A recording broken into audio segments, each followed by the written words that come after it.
Hello everyone, তোমরা সবাই কেমন আছো? আমি তো খুব ভালো আছি। তো আজকে রবিবার, সারা সপ্তাহ বাড়িতে থাকার পর রবিবার দিনটা মনে হয় কোথাও একটা ঘুরে আসি। তারপর আবার সারা সপ্তাহ ডিউটি চালু আমাদের। তো গাড়িতে করে যেতে যেতে আমার ছেলের সাথে একটু মস্তি করছি। ও দেখো পুরো চুপ করে বসে আছে। তো ওকে বলছি তুই একটু হাস না, তোর ফটো তুলছি। ও হাসবে না, ও ওরকমই বসে থাকবে। ওকে কত রিকোয়েস্ট করছি তাও হাসলো না। তারপর যেতে যেতে রাস্তাতে ওকে বলছি ওদের গাছ, ও বলছে গাছে ম্যাঙ্গো আছে। আমি বলছি হ্যাঁ ম্যাঙ্গো আছে। বলছে তাহলে ম্যাঙ্গো আমি খাবো। আমি বলছি ঠিক আছে। তো ও বললো গাছ দেখি। আমি বলছি ওই তো দূরে গাছ, ওই গাছেই ম্যাঙ্গো পাওয়া যায়। তো রাস্তায় যেতে যেতে ওর সাথে অনেকটা গল্প করছিলাম আর মস্তি করছিলাম। আর এই দেখো গাড়ি চালাচ্ছে কে? তোমাদের দাদাভাই। তোমাদের দাদাভাই ড্রাইভিং করছে। কোথাও গেলে ওই ড্রাইভিং করে। গল্প করতে করতে তোমাদেরকে তো বলাই হয়নি যে আমরা এসছি মুম্বাইয়ের খারঘরের ইস্কন মন্দিরে। এই ইস্কন মন্দিরটা নতুন হয়েছে আর খুব সুন্দর। তো আমাদের আসতে অনেকটা লেট হয়ে গেছে, দেখো মন্দির বন্ধ হয়ে গেছে, আবার একটু পরে খুলবে। অনেকটা লেট হওয়ার কারণে আমরা তো ভোগ পেলাম না। তো খিদেও খুব জোর পেয়ে গেছে, তার জন্য সামনে একটা হোটেল আছে আর সেই হোটেলেই আমরা খাওয়া দাওয়া করতে যাচ্ছি। এটা পুরো পিওর ভেজ। তো আমরা খাবারের জন্য ওয়েট করছি। বাচ্চাগুলোরও খুব খিদে পেয়ে গেছে, ওরাও ওয়েট করছে কখন খাবার দাবার দিয়ে যাবে। তো দেখা যাক কী খাবার দাবার আসে। প্রথমে এসেছে স্যুপ। তো স্যুপটা আমি খেয়ে টেস্ট করছি কীরকম। তো স্যুপটা খুব সুন্দর ছিল। আমি টেস্ট করছি, আমার মা দেখো পাশ থেকে হাসছে। তো এর মধ্যে দেখো খাবারের প্লেট দিয়ে গেছে। তো থালি অর্ডার করেছিল, এতে অনেক কিছু ছিল কিন্তু খুব সুন্দর দেখতেও লাগছিল, সব স্টিলের থালায়। তো আমি ফার্স্টে বলছি আমি খাবার টেস্ট করে দেখছি কতটা সুন্দর। তো খাবারটা টেস্ট করলাম, খুব সুন্দর ছিল।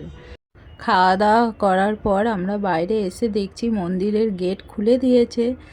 অনেক দিন ধরে মন্দিরে যাব যাব করছিলাম, তো মন্দিরে যাওয়াই হচ্ছিল না ভগবানের কাছে। তো ভগবান না টানালে তো আর কেউ যেতে পারে না। তো আজকে ফাইনালি আসতে পেরে নিজেকে খুব ভালো লাগছে। আর আমি ভেবেই রেখেছিলাম জানো তো, যে আমি যখন মন্দিরে যাব ইস্কন মন্দিরে, তো আমি রাধা ড্রেস পরে যাব। দেখো আমি রাধা ড্রেসটা পরে এসেছি আর কি। তো রাধা ড্রেসটা আমাকে পুজোতে আমার মা বাবাই গিফট করেছিল মায়াপুর থেকে। তো রাধা ড্রেসটা আমার কীরকম লাগছে বলো। আর বিশেষ করে মা বাবাকে নিয়ে যে ইস্কন মন্দিরে আসতে পেরেছি, এটা আমার খুবই আনন্দ লাগছে। তো এর মধ্যে দেখো কানিস বলছে আমাকে কোলে নাও, নাহলে আমি সিঁড়িতে উঠতেই পারবো না। আবার তার মধ্যেই দেখো এখানে জলটা রয়েছে, জলটা দেখে বলছে জলে যাব। আমি বলছি না পড়ে যাবি বলে ভয়ে চলে এসেছে। আর দেখো কি সুন্দর লাগছে মন্দিরের দৃশ্যটা, চারিদিকে পাহাড়, গাছপালা, সবুজ। দেখো আর রবিবার বলে প্রচুর ভিড় হয়েছিল জানো তো, কিন্তু তার মধ্যেও প্রচুর আনন্দ। তো দেখো কি সুন্দর সাদা শ্বেত পাথরের মন্দির, এত অপরূপ সুন্দর লাগছে দেখতে। কেউ যদি সামনে থেকে না দেখো বিশ্বাসই করতে পারবে না। তো যারা যারা মুম্বাইয়ে থাকো অবশ্যই খারঘরের ইস্কন মন্দিরে এসে ঘুরে যাবে একবার, খুব সুন্দর দৃশ্য।